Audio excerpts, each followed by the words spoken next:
Buenos días, bienvenidos a un nuevo día de Café con Dios, Dios hablándonos en esta mañana a nuestros corazones. Así es que quiero que prepares tu corazón, quiero que prepares todo tu espíritu, tu mente, abras tu entendimiento, prepares un buen cafecito mientras escuchamos palabra de Dios que va a hablar a nuestros corazones. Así es que, ¿qué te parece si como cada mañana iniciamos orando? Padre, te damos tantas gracias por tu bendición, por tu Santo Espíritu. Pedimos tu gracia, Padre Dios, en nuestras vidas. Pedimos tu presencia entre nosotros. Pedimos, Padre Celestial, que tú traigas para nosotros tiempos de refrigerio, tiempos de paz, tiempos de bendición, tiempos de abundancia. Pido tu presencia, Padre Dios, en medio de nosotros, hablándonos, ministrándonos, guardando nuestros corazones, Padre Dios, de cualquier mentira del enemigo. Hoy creemos en tu palabra, sabemos que en tu palabra hay luz, hay vida y hay verdad. Y hoy, Padre Celestial, creemos en lo que dice tu palabra, por lo cual nosotros hablamos conforme a lo que está escrito, creyendo que tú lo harás. Hoy te pido, Padre Dios, que bendigas a todos los presentes, desde tu bendición, de tu gracia, responda sus preguntas, traiga solución a sus problemas, pero sobre todas las cosas, que la mano de Dios esté con ellos para bendecirlos. Los bendigo a todos en el nombre del Padre, del Hijo, del Espíritu Santo. Amén y amén. Buenos días a todos, espero que se encuentren de lo mejor. Yo súper feliz y contento. Tuvimos una noche con el Espíritu Santo, Dios de mi vida, qué locura. Pero lo más me dio gusto que al final vinieron los papás de ciertos niños a traérmelos para orar por ellos, pero no por sanidad, sino porque ya estaban sanos, porque Dios había hecho milagros con los niños, estaban recibiendo sanidades increíbles. Había una mamá que me dijo: pastor, mi hijo viene al colegio, decidí un día venir a Noches con el Espíritu Santo iniciando el año, dice, y el primer día que toqué este lugar, le pedí a Dios que sanara a mi hijo, y desde ese día mi hijo es sano completamente. Y mira, están pasando tantas cosas en BN3, Dios de mi vida, pero bueno, no se pierda lo que Dios está haciendo en la casa, hasta quiero llorar. Fue una noche increíble, fue una noche poderosa. Y bueno, hoy continuamos con nuestro cafecito con Dios, día 23 de 40, aprovechelo, ya mero llegamos a la meta de 40 días buscando a Dios, 40 días buscando su presencia, 40 días pidiéndole a Dios sabiduría y fe para alcanzar nuestros logros. Y hoy vamos a traer un tema en el día 23 muy importante, y este tema decidí introducirlo en esta parte de 40 días de fe y sabiduría, porque ha sido un tema que me ha sorprendido, cómo este tema ha detenido y bloqueado las bendiciones de mucha gente, y hoy necesitamos abordarlo. Hoy vamos a hablar de la culpa y condenación, a la gracia y la restauración. Muchísima gente ama a Dios, pero viven por dentro pensando o diciendo: si Dios, sí está bien, Dios me perdonó, pero en realidad son ellos mismos los que no se han podido perdonar. Seguro Dios ya se cansó de mí, son otras frases que he escuchado a lo largo de la historia. Siempre fallo en lo mismo, ya no tengo remedio. Escuchar a la gente así es mirar a personas que la culpa y la condenación los están consumiendo por dentro. Se sienten sucios, indignos, siempre se sienten en deuda con Dios. Y se convence de que Dios los mira con cara de decepción, con cara de molestia, siempre enojados. Una molestia constante contra ellos. He escuchado a gente decir: es que sí, sé que Dios, y como si tuvieran los ojos de Dios aquí encima, ¿no?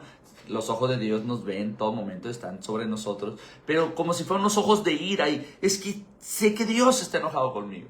Y no pueden avanzar, y no se pueden perdonar, y no pueden entrar a la gracia y la restauración que Dios tiene con ellos.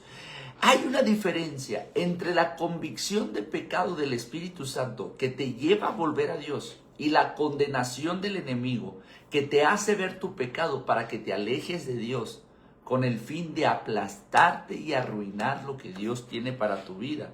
Entonces Dios quiere llevarte de vivir aplastado por la culpa a caminar en su gracia y en un proceso real de restauración, en un proceso real de restauración. Hoy en este día 23 de 40 de Fe y Sabiduría hablaremos este tema que muchos traen por dentro: condenación, culpa, y cómo podemos transicionar a la gracia y a la restauración. Tal vez tú sabes que Dios es perdonador, pero te cuesta creer que Él de verdad te quiere restaurar. No, sé que me perdonó, pero no sé si puede restaurar mi vida. Restaurar significa recomponer aquello que se había descompuesto, alinear aquello que se había hecho chueco, darle propósito a aquello que haya perdido su propósito. Tal vez tú sigues viendo tu vida a través del lente del error que cometiste hace años. Y hoy vamos a ver cómo a la luz de la palabra de Dios, cómo Dios no solamente te perdona, quiere romper la condenación y llevarte un camino de gracia y un camino de restauración. Punto número 1, Dios te diseñó para vivir. Dios no te diseñó para vivir bajo condenación. Romanos 8:1 dice lo siguiente: ahora pues, ninguna condenación hay para los que están en Cristo Jesús, los que no andan conforme a la carne, sino conforme al Espíritu. La condenación es la voz que te repite: no sirve lo que haces, Dios ya no quiere contigo. Un látigo interior que te está golpeando una y otra vez por un mismo pecado que Dios ya lo clavó en la cruz del Calvario. Entonces la condenación te hace sentir constantemente eso que necesita ser cambiado en tu interior. Entonces de repente nosotros nos damos cuenta de que estamos viviendo bajo condenación. Apocalipsis capítulo 12, verso 10 dice: porque ha sido lanzado fuera el acusador de nuestros hermanos, el que los acusaba delante de nuestro Dios de día y de noche.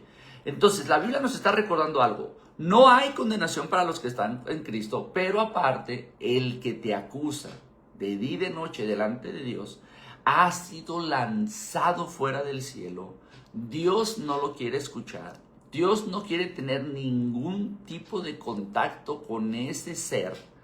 No sigas escuchando la voz que te condena. Juan 8, del 10 al 11 dice: enderezándose Jesús y no viendo a nadie sino a la mujer, dijo a la mujer: ¿dónde están los que te acusaban? ¿Ninguno te condenó? Y ella dijo: ninguno, Señor. Entonces Jesús le dijo: ni yo te condeno. Vete y no peques más.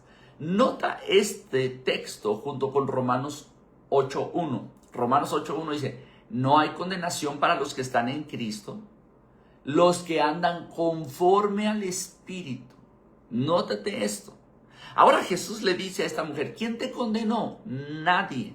Ni yo te condeno. Ve y no peques más. Es decir, ve y deja las obras de la carne y empieza a tener obras del Espíritu para que andes en el Espíritu y la condenación no llegue a tu vida. Jesús, frente a esta mujer que sabía que estaba en adulterio, que sabía que la habían encontrado en un acto de adulterio, que fue sorprendida, podía condenarla con la ley vigente de ese entonces, pero Jesús le dijo: yo no voy a condenarte, porque no he venido a condenar al mundo, sino a que el mundo sea salvo por mí. La convicción te muestra el pecado para llevarte a la cruz del perdón. La condenación te muestra el pecado para alejarte de Dios. Entonces, el enemigo te acusa para alejarte de Dios, pero el Espíritu te convence para acercarte.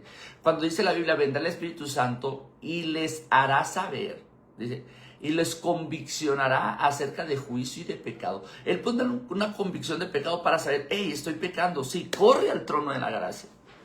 El Espíritu Santo nunca te va a revelar tu pecado con el afán de hacerte sentir un terrible pecador. Al contrario, lo hará con la intención de que corras al trono de la gracia. No fuiste para vivir bajo una etiqueta de condenado. Fuiste llamado a vivir como hijo perdonado y restaurado. Punto número 2. En la cruz Jesús cargó tu culpa y tu condena. Isaías 53, verso del 4 al 5 dice: ciertamente llevó él nuestras enfermedades y sufrió nuestros dolores, y nosotros le tuvimos por azotado, por herido de Dios y abatido. Mas el herido fue por nuestras rebeliones, molido por nuestros pecados. El castigo de nuestra paz fue sobre él, y por su llaga fuimos nosotros curados. La culpa que te tocaba a ti, Jesús ya la cargó en la cruz. El castigo por tu paz fue un castigo por la paz que Él pagó por ti. Él cargó ese castigo. La vergüenza que sentías tapándole la cara a Dios, la asumió para darte acceso. Cuando la gente camina con culpa, no quiere que nadie lo vea. Esconden el rostro. Y dice, hey, escondieron de Él el rostro. Lo avergonzaron, lo humillaron, lo sufrió, lo vivió. ¿Para qué? Para que ya tú no lo vivas. 2 Corintios 5:21. Al que no conoció pecado, por nosotros lo hizo pecado, para que nosotros fuésemos hechos justicia de Dios en él. Mira, un ser santo, puro. Te voy a poner este ejemplo. Es como cuando se te derrama una taza de café y agarras un trapo limpio. El trapo limpio no conoce la mancha, el trapo está nuevo. Pero, ¿qué haces? Ensucias el trapo con el afán de limpiar esa mancha que quedó ahí. Entonces, el lugar termina limpio, pero el trapo termina sucio. Eso fue lo que Jesús hizo. Nosotros estábamos sucios, pero Él vino y que no conoció pecado, se convirtió en eso que Él estaba limpiando. El pecado, ¿para qué? Para que nosotros fuéramos hechos justos. Él era justo, intercambió papeles y se hizo pecador para que tú fueras llamado justicia de Dios. Entonces, Colosenses 2, del 13 al 14 dice, y ustedes estando muertos en pecados y en la incircuncisión de vuestra carne, les dio vida juntamente con Él, perdonándoles todos los pecados, anulando el acta de los decretos que había contra nosotros, que nos era contraria, quitándola del medio y clavándola en la cruz. Mira qué interesante es esto. Cuando alguien tenía una deuda en el pasado, y esta es una tradición que había, cuando alguien tenía una deuda, lo que hacía es que en la corte se escribía Esteban Ramos, ¿sí? Esteban Ramos debe este delito, se le impuso esta condena por una multa de... Y clavaban un acta de decretos en mi contra fuera de la corte.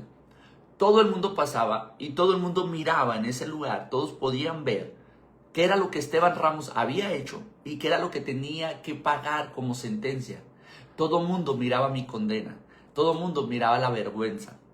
Ahora, cuando Esteban Ramos cumplía su condena, iban y le ponían una cruz, como diciendo, ya pagó. De ahí es que usted ve los carteles cuando están persiguiendo a alguien o están buscando a alguien, y cuando lo detienen, cómo le ponen una cruz. O sea, es decir, ya no lo busquen, ya se arregló el asunto. Entonces pasaban y miraban la cruz, pero miraban mi nombre, miraban lo que yo había hecho, miraban qué sentencia me habían puesto, qué condena, pero ya estaba pagado, pero la gente seguía viendo lo que había cometido yo.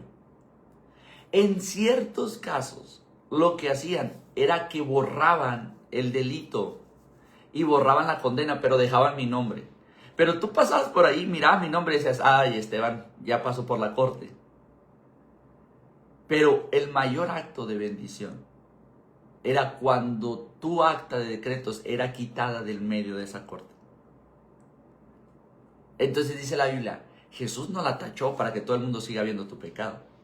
Jesús no borró el pecado nomás para que sigan viendo tu nombre, que eres un pecador. No, Jesús arrancó el acta de decretos, la quitó del medio y fue y la clavó en la cruz del Calvario, porque ahí fueron redimidos nuestros pecados. Entonces la culpa dice, paga tú. La cruz declara, ya fue pagado por Cristo. Cada vez que miras a la cruz, recuerdas que tu historia no terminó con tu caída, sino que empezó con el sacrificio de Jesús en la cruz para que tú fueras hecho justicia. Punto número 3, confesión y arrepentimiento, puerta a la limpieza y a la restauración. Primera de Juan, capítulo 1, verso 9, dice, si confesamos nuestros pecados, Él es fiel y justo para perdonar nuestros pecados y limpiarnos de toda maldad. Mira cómo está esto. O sea, no se queda solamente con que nos perdonó, nos limpia. Dios es fiel y justo. Fiel quiere decir que nunca falla a su carácter. Justo no es que Él barre nuestro pecado debajo de la alfombra. Lo trató en la cruz, por eso puede perdonarte y por eso puede limpiarte. Proverbios 28, verso 13 dice, el que encubre su pecado no prosperará, mas el que lo confiesa y se aparta alcanzará misericordia. Salud. Cuando encubres el pecado, este te estanca, te roba la prosperidad de tu alma. Confesar y apartar. Ojo, esto es muy importante. Yo creo que debería ser una sola frase, pero son dos palabras que hay que tener siempre en unidad. Confesar el pecado y apartarte de él.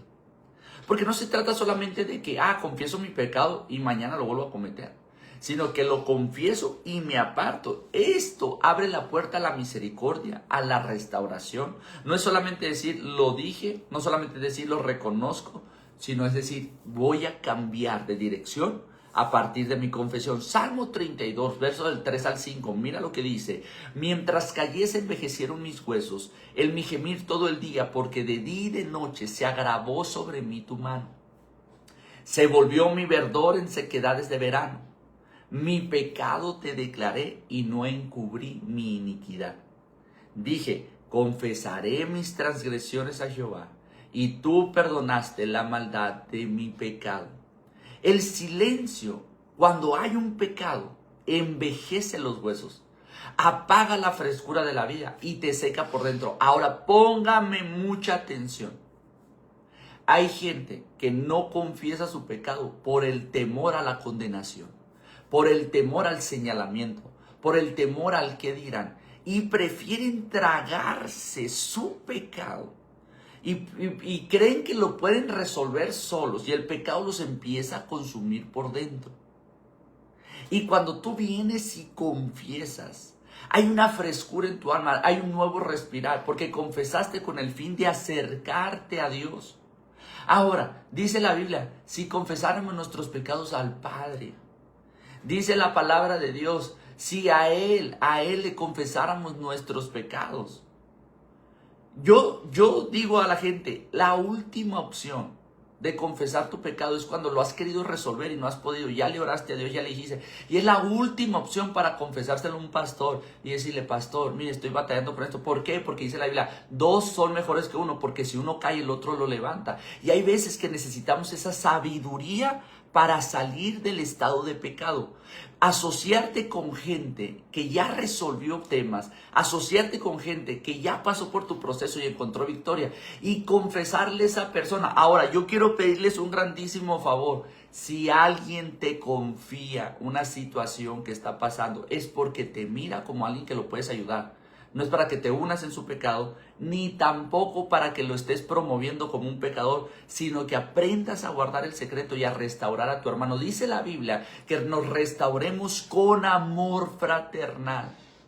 Entonces, tienes que honrar la confianza de alguien que viene y te dice, mira, estoy batallando en esta área de mi vida, estoy pecando en esta área de mi vida, necesito ayuda. En ese momento necesitas honrar la confianza de esa persona a tu vida para que lo puedas restaurar con amor.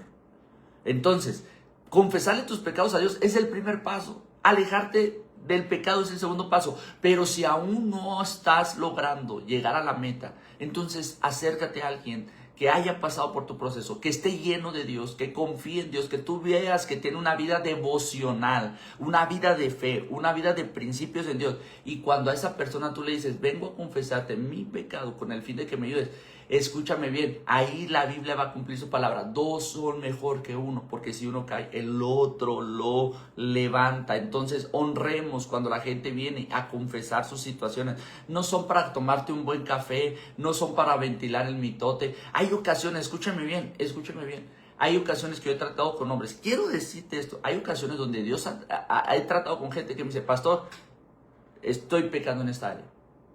Y yo le digo, está bien, no agarro el cafecito, a ver, cuéntame detalles, a ver.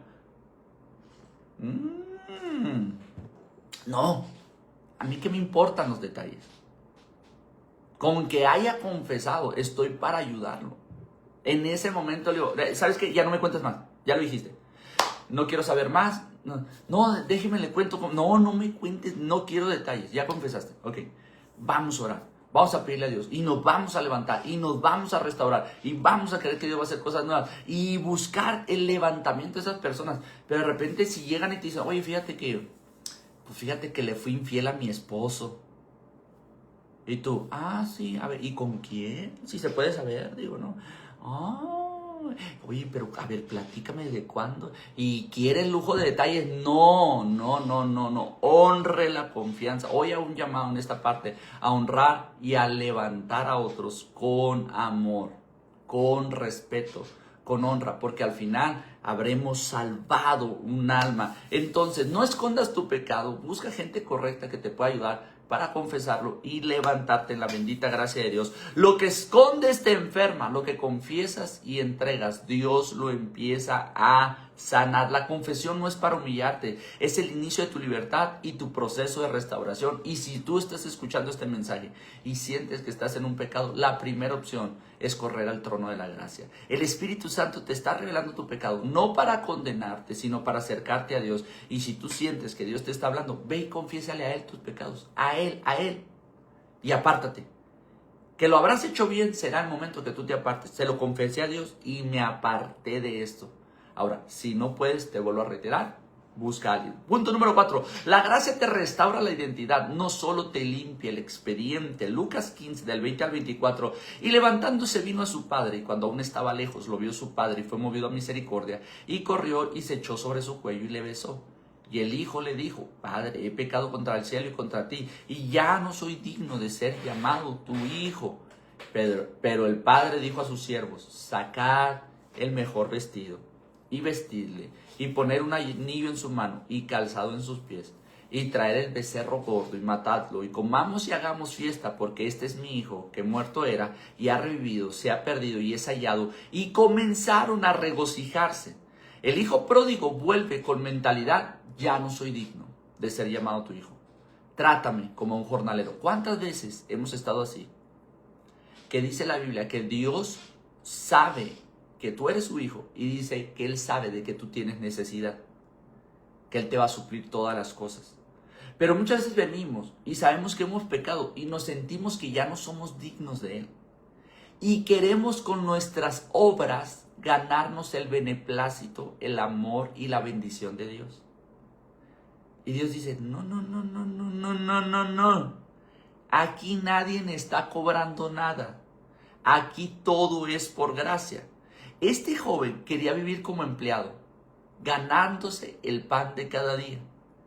Pero él seguía siendo hijo. Y los hijos reciben por gracia. El padre corre, lo abraza, lo besa. No solo le perdonó la deuda, le devuelve su identidad con un vestido, con un anillo, con un calzado, con un lugar en la mesa. Entonces yo quiero que tú notes esto. Cuando Dios perdona tus pecados, no te hace empezar desde primero de primaria. Dios te vuelve a restaurar en el lugar donde tú estabas. Efesios 1:7, en quien tenemos redención por su sangre, el perdón de pecados según las riquezas de su gracia. Primera de Pedro 2:10, vosotros en otro tiempo no erais pueblo, pero ahora que sois pueblo de Dios, que en otro tiempo no habías alcanzado misericordia, pero hoy has alcanzado misericordia. Es verdad, yo no era pueblo de Dios, yo no era linaje escogido, yo no era nación santa, yo no era real sacerdocio, yo no era un pueblo escogido por Dios, pero ahora que sí lo soy, ¡chau! Ahora que sí lo soy, dice la Biblia. Este es otro tema, Dice, no lo había alcanzado misericordia, dice, pero ahora has alcanzado misericordia. Entonces, no solamente hay un archivo de perdonado, no. Dice que anuló el acta de decretos, la clavó en la cruz, agarró todos mis pecados y los echó a lo profundo del mar y nunca más se acuerda de ellos. Entonces, por lo tanto, yo sigo siendo su hijo, su hija amada. Entonces, la culpa te recuerda lo que hiciste. La gracia te recuerda quién eres tú para tu Padre Celestial. ¿Quién soy yo para mi Padre Celestial? Soy su hijo. Hazle como quieras. La gente me quiere seguir viendo por el pecado que cometí hace 23 años. La gente me quiere seguir juzgando por lo que sucedió en el 2001. Pero déjame decirte algo, ya no puedo vivir ahí. Ya Cristo restauró mi vida. Ha habido cambio y transición. Entonces, la gracia no solo borra tu pasado, también te reposiciona a tu verdadera identidad como hijo e hija de Dios. Entonces, punto número 5. Caminar sin condenación es aprender a perdonarte y a levantar a otros. Filipenses capítulo 3, versos del 13 al 14 dice: hermanos, yo mismo no pretendo ya haberlo alcanzado, pero una cosa hago, olvidando ciertamente lo que queda atrás y extendiéndome a lo que está delante, prosigo a la meta, al premio del supremo llamamiento de Dios en Cristo Jesús. Pablo tenía una historia pasada y muy pesada su historia. Era un asesino, y no asesino de cualquier gente, asesino de cristianos. Y este tipo está diciendo: olvido lo que queda atrás y me extiendo a lo que está delante. Olvidar no es amnesia.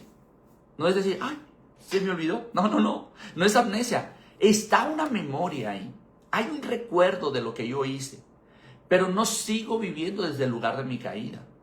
No sigo defendiéndome desde el lugar de mi error. Yo prosigo a lo que está adelante. Hay nuevas cosas. Hay bendición de Dios para mi vida adelante. Entonces, olvido lo que queda atrás no significa amnesia de mi pecado. No, hay un recuerdo de las cosas que hice. Pero ya no me condena.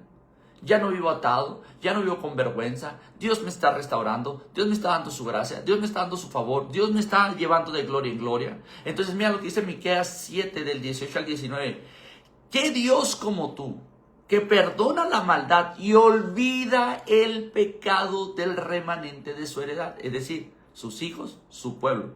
Lo miramos ahorita, no éramos pueblo, pero ahora somos pueblo. No éramos hijos, pero ahora somos hijos. Y dice: ¿qué Dios como tú que perdona la maldad y olvida el pecado del remanente de su heredad? Ah, porque se me olvidaba que al entrar en la vida de Dios y al aceptarlo como nuestro Salvador, nos dio la potestad de ser llamados hijos. Y si somos hijos, somos herederos. Y si somos herederos, somos coherederos con Cristo, sentados en lugares celestiales. Mira todas estas promesas.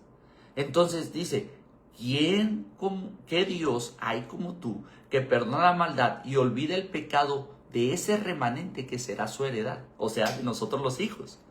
No retuvo para siempre su enojo, porque se deleita en misericordia. Él volverá a tener misericordia de nosotros.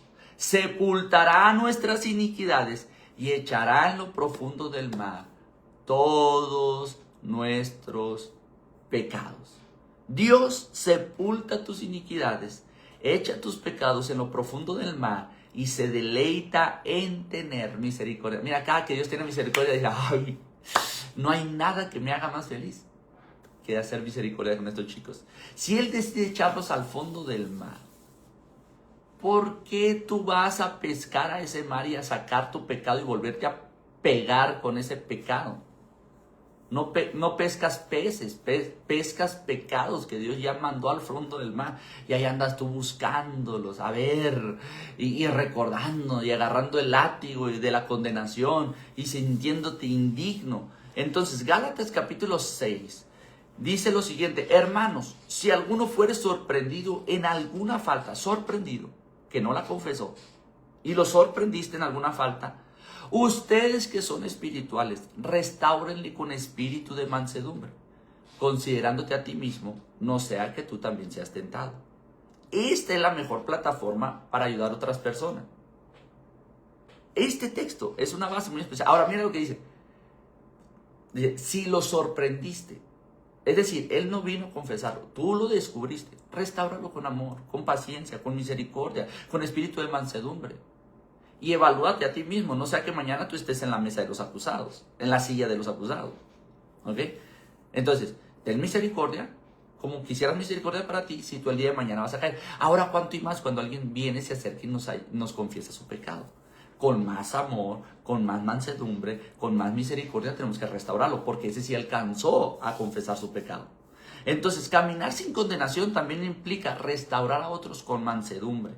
no levantarte como juez, sino como alguien que conoce la gracia, que ya lo alcanzó y esa gracia puede alcanzar a otros. Si Dios ya decidió echar tu pecado al fondo del mar, deja de bucear para castigarte otra vez. La gracia que recibiste no solo es para ti, es también para que aprendas a levantar a otros cuando caen.